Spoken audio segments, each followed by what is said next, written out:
Hey everybody, hope you're doing well. We're going to look at a number of things, but we're going to look at a story called What Is It First? It's the last story that I'll lecture on from the first collection, although it shouldn't be the last story you read from the first collection.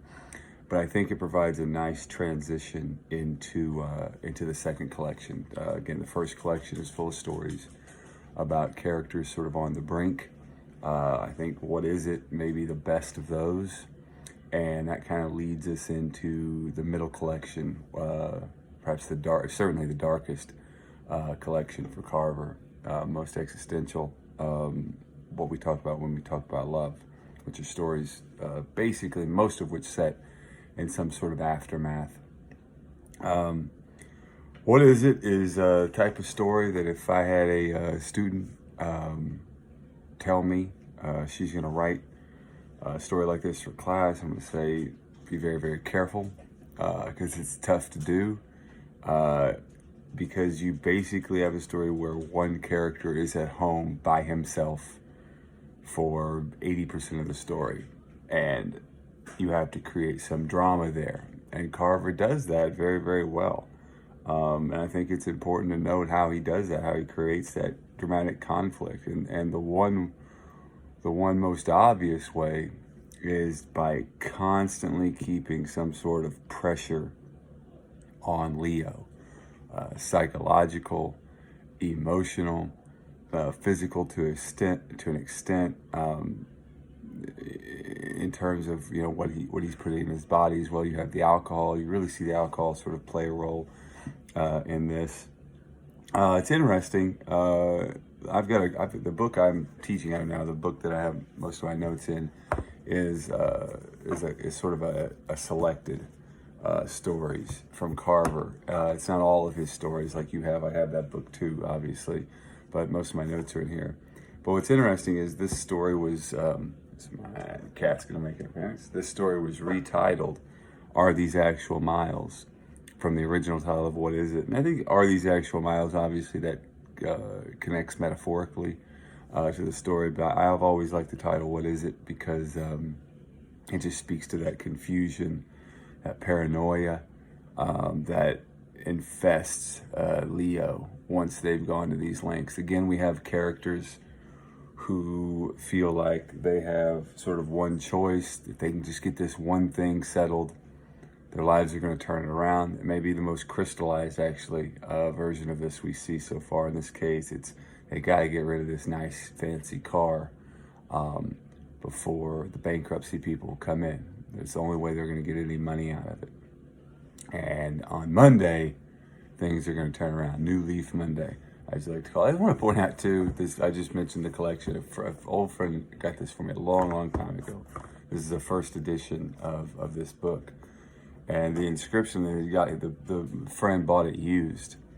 And the inscription on the inside was Father's Day, 1988, to Dad, with love from, and I can't see the names there, but it's an interesting book to get your dad for Father's Day.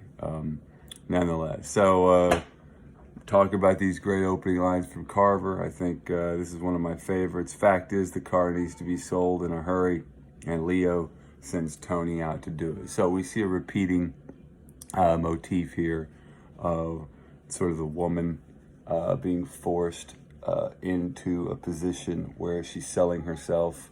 In a sense, we saw it with They're Not Your Husband. She sort of didn't know that she was being put in this situation. By the way, fantastic discussions on all the stories so far, and really like the connections you're making with not just the other Carver stories, but with the other stuff we've read so far, like Revolutionary Road and Neighbors. Several of you made the point that we see acting there as well. I'm gonna sneeze, hold on. So we get this setup where they gotta sell the car, and Tony's gonna be the one to do it. Tony's the wife. She's smart, personality. She's sell children's encyclopedia. We get more backstory here than we normally get in Carver. I think it works, and maybe we need to know a little bit more. Although it's in stark contrast to the next story we're going to look at, which is Why Don't You Dance?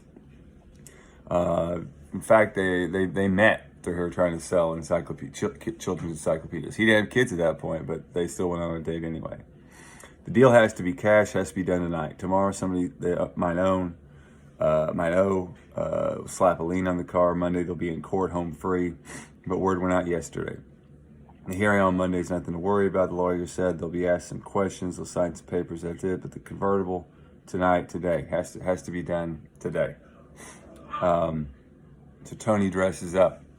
There's also you can talk about role reversals, the way we talked about sort of sexual politics of Revolutionary Road as well, where Tony is doing this thing that maybe traditionally speaking, Leo might think he needs to do, but he can't. He won't get nearly as much money as his wife would. And we find out, obviously we find out later that the wife ends up most likely sleeping with the car dealer. So it's just another sort of slap in the face here. So it's 4:00. Leo worries the lots are going to close, but Tony takes her time dressing.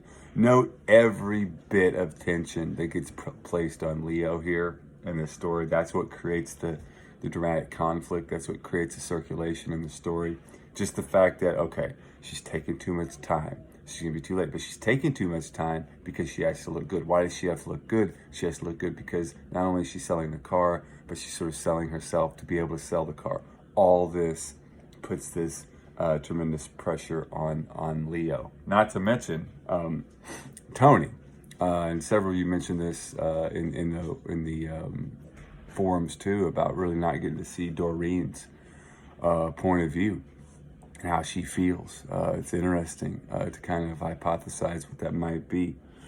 Anyway, so Leo watches her, taps his lips with his knuckles, watching, get that physical act that we see so often in Carver stories. You're making me nervous, she says. I wish you wouldn't stand. Just tell me how I look. You look fine. You look great. I'd buy a car from you anytime. But you don't have any money. There we go. Pressure point. She's joking with him. Your credit's lousy, you're nothing. Teasing. Don't be serious, she says. Has to be done, I'll do it. If you take it out, it's basically, she says, if you try to sell the car, we'll end up paying more. And she warns him, basically. She's like, listen, I'm going to sell the car, but it means I'll probably have to go out to dinner with the dealer. I told you already, that's the way they work.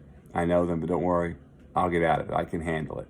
More pressure. His wife is sort of being put on the market there. Jesus, Leo says, did you have to say that?